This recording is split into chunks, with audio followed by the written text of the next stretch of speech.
Hey guys, this is Red and Blue, your channel on YouTube for all things PSG in English. Please subscribe. Today, let's go back to Mercato. We've got two recruits. One for joining us for Lucas Chevalier. Two is actually in Paris right now, passing his medical and signing his contract in Zabarnyi. So this begs the question, what comes next? And I think that's $1 million question.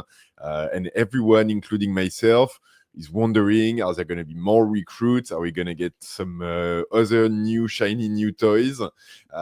And so yeah, let's just talk through that. From what we're hearing, the priority at this point is going to be pushing the players that need to be sold. And you know, we have a number of them obviously who are still being talked about and looked at for departure. And you know, I think at this point, the big names that we're looking at, Kolo Muani first. I don't know about you guys. I know there's some Juve fans who are looking at this channel, and I've got some Juve fans myself. But oh my God, am I getting tired of Juve? Like seriously, get on with it already. Give the money that the player is clearly worth and that you clearly value him at. Otherwise, it looks like Newcastle might be getting into the game at some point. If that happens, like, okay, ciao, bye-bye. Like, literally not going to wait 200 years for it. Now it's go time. It's time to plop down the money or watch him go somewhere else. Then Marco Asensio, who turned down Fenerbahce, is going to have to put himself out there. Talking about another loan to Aston Villa, but I think he's in the last year of his contract, so it makes zero sense for him to go on loan anywhere. So we'll have to see, but he's gonna have to step it up on his side and with his agent as well. Carlos Soler, there's some potential options available. So there too, like the situation needs to unlock and move forward. Renato Sanchez, long shot, but yeah, if he can go back to Benfica, I think it'd be fantastic. And we'll see how that goes. And then we've got the players who are in our squads, might be going, might be staying, we don't really know. So Gonzalo Ramos, there's a couple of options on the table for him, but someone will need to pay some serious money if they really want him. On the other end, Lee Kang-in, I don't know, like he says he wants to stay. Luis Enrique is staying, he wants him to stay, but at the same time, you know, if someone pays like 25, 30, 35 million, it's going to be hard to say no. And honestly, personally, I wouldn't say no. I'd just like let him go and see who we can bring him to replace him in the squad. So we'll see, but yeah, I like personally, like I don't think he's irreplaceable, and I think he's the kind of player that we can hope to find someone better for this amount of money. So yeah, we'll see what the market says, but yeah, it could be an interesting conversation at some point. And then we've got, I'm sorry, but like a mess of our own creation with all of our goalkeepers. So now we're going to have to figure out, we've got a new number one goalkeeper, Lucas Chevalier. Now we're going to need to figure out who's the number two and who's the number three. Because, you know, Chevalier is number one. Donnarumma, I'm sorry, but like he shouldn't be a number two. That makes absolutely no sense. So we've recruited the new goalkeeper. So now we need to find him a way out. And you know, there's clubs who could be interested. He's a world-class goalkeeper, so it should be doable to find him a way out. Whether it's, you know, in England, Man U, Chelsea, Man City, in Germany, in Bayern Munich, in Italy with Inter. Honestly, like even in Spain, in Real Madrid, I don't know. I don't really care that much. Even in Turkey, in Galatasaray, if that's the way his boat swings. But like, yeah, it's I don't want to have two number one keepers in our squad competing. And you know, like the TV camera zooming on the one sitting on the bench every time the one who plays makes a mistake or something. It's just a recipe for disaster, and we've been through it with Donnarumma and Navas actually. So we need to make something happen for this. And then number two keeper, I think it's a question mark because we've got Zabarnyi, Ukrainian Zabarnyi joining. We've got Russian Matvei Safonov as our number two keeper right now. And I've heard rumors that we promised Zabarnyi that we would move out Safonov if he joins. So there's no Ukrainian-Russian conflict in the locker room. So if that's the case, we need to find this guy a way out as well. And we bought him last year for 20 million. Can't say he's really worth that money as well. He's played a few games, but he hasn't really massively impressed one way or the other. So it will need some doing, and yeah, we need to figure it out. Because at the same time we've got Arnaud Tenas, who was our third keeper last season and the season before, who's on his way out and potentially looking at moving back to Spain. So if Safonov goes, do we keep Tenas and make him our second goalkeeper? Do we just have to recruit someone else? There's so much uncertainty there, and honestly, it will take a bit of work to nail down all of those moves. So yeah, Luis Campos and his team are going to be busy at that. So I hope they really get at it.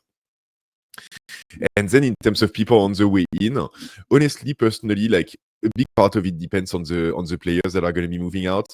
But personally, I do think we need 2 more players. I think we need one midfielder, ideally more on the defensive side, someone who can sub in with Vitinha, and then one attacker, ideally on the right side with a left foot, like that initial profile that we've looked at, or false 9. The idea being in midfield, that's a net addition, someone that we should be bringing in, because I think we're light in midfield a little bit. Even if we do have some of our attackers who can come down, even if we still have Lee Kangin, the reality is that Vitinha, if he gets injured, we don't really have anyone who's a specialist of this number 6 position, even if it's ball playing, game organizer, maestro a la Vitinha. We don't really have anyone there. So if Vitinha gets injured, supposedly Fabian Ruiz would come down a notch, and then I don't know, Joao Neves goes on the Fabian Ruiz side, and we put the Warren Zaire-Emery next to him. It's all very dodgy, honestly, and I think we can use also there's a few young, exciting talents that we can recruit in these positions that kind of fit the modus operandi of PSG. So yeah, let's go after them.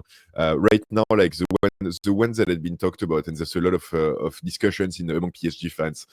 Carlos Baleba of Brighton looks like Man United is putting in an offer for him, and looks like Man City is not that far behind.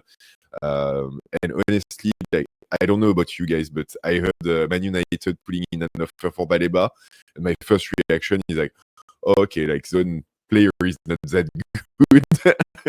So that's how much faith I've got into how Man United works. So I'm not sure we really want him in PSG anymore now that I know that Man United is after him. Of course, it's silly, and he could be a great option for us. He's ex-Lille, so he knows the French football leagues and competitions. He's technical and physical. He's a different kind of profile, but interesting one. He's pretty young, so yeah, he ticks all boxes basically. The other one as well that we've talked about would be Angelo Stiller, who's in Stuttgart in Germany. Same thing, really interesting, number 6, technical but physical as well. He's in the range of the 40 million euro, 40-50 million euro kind of player. Young, not yet at the top levels of the game, but can definitely take that step, and so can come in as a substitute for Vitinha and challenge him and push our midfield a little bit further. So those could be 2 good options. And then the one I had as well, which was in my initial ideal mercato back a million years ago, was Bouadi of Lille. I think we talked about him yesterday because he was nominated for the Copa Prize, for the young talent prize that's part of the Ballon d'Or. I think he's younger than the other two. He's 19, I think, from memory, 18 or 19. Very, very exciting talent. Still very raw, but yeah, I think it'd be a fantastic addition to our squad. He could like help rotate for Vitinha when we want Vitinha to breathe a little bit and rest a little bit. And yeah, he's got a lot of development ahead of him as well. So I think it'd be a good addition. Obviously, he comes from Lille, so he knows Lucas Chevalier. There's probably like a relationship there. Yeah, I think it ticks a lot of boxes, and I really do think we need someone. I think in midfield, like our starting three is very clear in Vitinha, Fabian Ruiz, and João Neves. But after that, we only have Warren Emery and Mayulu. Which I think is a little bit light. Even if Doué or Warren or Kane Lee can sub back from attack, I think we're missing someone there. So I really do hope we recruit like at least one more person, regardless of people leaving. And then in attack, I think in attack, that one, I do wait for us to offload someone, whether that's Kane Lee or whether that's Gonzalo Ramos, and it gives you a sense of depending on who we sell, what kind of player we need to bring in. If it's Kane Lee, then we need someone on the right wing. If it's Gonzalo Ramos, we need someone who can play as a false nine. And I think depending on that, the answers look very different. I think if it's on the right wing, there's a few possible names. I think our best friend from Monaco would still be an option.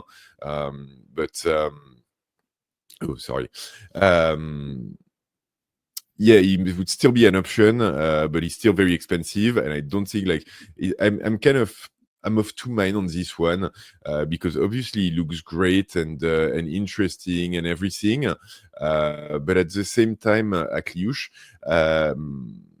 at the same time, like no other club has really gone in for him this Mercato so far. So obviously Monaco has put a huge price tag on him at 70 million, which might be, reducing the interest of all of the clubs out there just because he's so expensive. But at the same time, no one has come in and said and tried to negotiate something with Monaco, which really I don't know. I don't know if maybe professional people who are in the industry, in the football world, see something that we don't, or there's something that we might have missed about him. I think if we can get him around 40-50 million, like even 55, it's an exciting player and be a good addition to have as well. So if Kane leave, that'd be someone I'd be going for. And then if Gonzalo Ramos leaves, Rodrigo Moura of Porto looks plenty exciting as well. He's more in that false nine position. I don't know. I think he's a little bit light physically.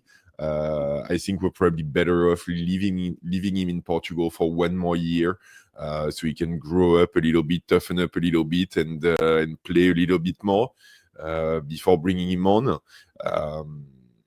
But he's technically very, very, very exciting kind of player. So we'll see. Hopefully Luis Campos also might have a few unseen options coming out of his hat. A few days ago, there was a rumor about a right winger in Brazil called Ryan that came out of nowhere, and literally everyone looked at the YouTube video and went no. That's that's a false rumor. But if we remember Pacho last season, we could get a name come out of a hat, and 48 hours later, they're passing their medical and the new PSG player. So we'll see. Not impossible. It's Mercato season, so there could be surprise. I'm kind of hoping there's surprises because honestly, so far it feels too clean to be PSG a little bit. As a PSG fan, I'm not used to us doing our business quietly, passionately negotiating to get a better deal on the players that we want, taking the hard decisions with Donnarumma on contract extension. It feels somewhat almost professional. It's very strange. It's not a normal PSG feeling for me. So we'll see. There's still a lot of question marks as well, whether a big club might come in for one of our players. The Barcola to Liverpool rumor seems to have died down, but who knows? Anything could happen. And so yeah, we still have more than 3 weeks, I think, like about 3 weeks to go in this Mercato. We're going to be seeing the players back on the pitch in a couple of days, so that's going to be exciting. And yeah, we'll see where that goes based on that. But for now, the priority is sell, Luis Campos. All right, cool. That was it for me today. Thanks for watching the video. Please drop a like if you enjoyed this. Please subscribe to the channel as well and hit the bell to get notified of future videos. I drop a new PSG video every day with all of the latest info, rumors, news, whatever might be, all of your PSG content right here on YouTube in English. So please subscribe and don't forget, even on the plane, ici c'est Paris!